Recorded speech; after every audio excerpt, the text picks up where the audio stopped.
किसान भाइयों नमस्कार, स्वागत है आपका हमारे यूट्यूब चैनल तगड़ा एग्रीकल्चर में। किसान भाइयों, आज की इस वीडियो में हम बात करेंगे कि चने की खेती हमें किस प्रकार से करनी चाहिए तथा किस तरह से हमें करनी चाहिए। तो जो भी किसान भाई चने की खेती कर रहे हैं वह वीडियो पर बने रहें। आज हम इसमें संपूर्ण जानकारी बताने जा रहे हैं कि आपको इसमें बुआई करते समय किन खादों का प्रयोग करना है तथा इसमें कौन कौन सी दवाइयों का प्रयोग करना चाहिए जिससे कि कोई रोग ना फैले, और आपको कब सिंचाई करनी चाहिए, कितनी बार करनी चाहिए, सब जानकारी हम आपको बताने वाले हैं। तो किसान भाइयों डिटेल से बताएंगे तो वीडियो को एंड तक ज़रूर देखना। अब तक बात करते हैं कि किसान भाइयों चना एक ऐसी फसल होती है, इसमें कई वैरायटियाँ होती हैं।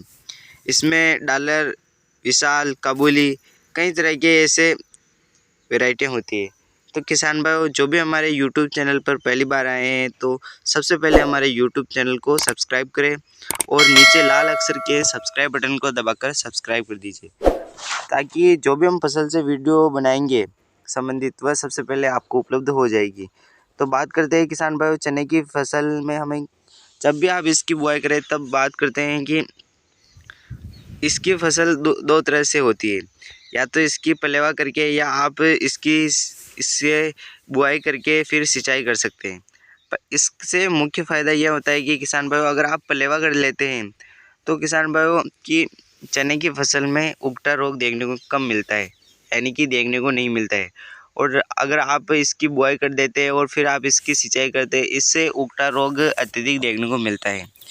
तो किसान भाई बात करते हैं कि सिंचाई करते समय आपको इसमें पेंटामेथिलीन आपको इसका उपयोग करना चाहिए, जिससे कि 45 दिनों तक आपकी फसल में किसी भी प्रकार की कोई भी खरपतवार का प्रयोग देखने को नहीं मिलेगा।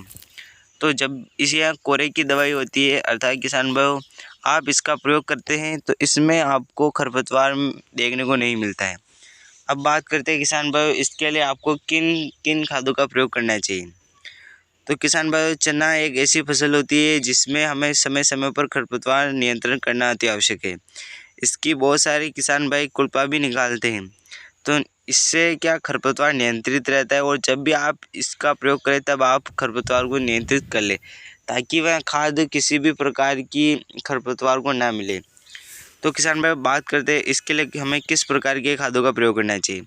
किसान भाई जब आप बुआई करते हैं तब आपको इसमें मुख्यतः नाइट्रोजन, फास्फोरस और पोटेशियम इन तीनों खादों की बहुत ज़रूरत होती है। और इसके साथ आप अगर सल्फ़र का प्रयोग करते हैं तो बहुत ही अत्यधिक मुनाफा देखने को मिल जाता है।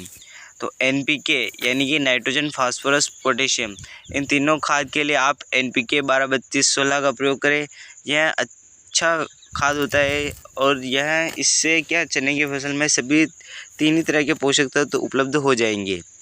अब बात करते हैं कि सल्फ़र के लिए आप जिंक सल्फेट का प्रयोग करें, या जिससे सल्फ़र की पूर्ति भी अवश्य हो जाएगी। अब बात करते हैं किसान भाइयों कि इसकी कितनी मात्रा लेनी है। तो NPK 12-32-16 आपको प्रति एकड़ की दर से 50 किलोग्राम लेना है। और सल्फ़र की बात करें तो जिंक सल्फेट आपको 5 किलोग्राम प्रति एकड़ के हिसाब से लेना है। अगर आप इन शेड्यूल का प्रयोग करते हैं तो आपको बहुत ही अच्छी पैदावार देखने को मिलेगी।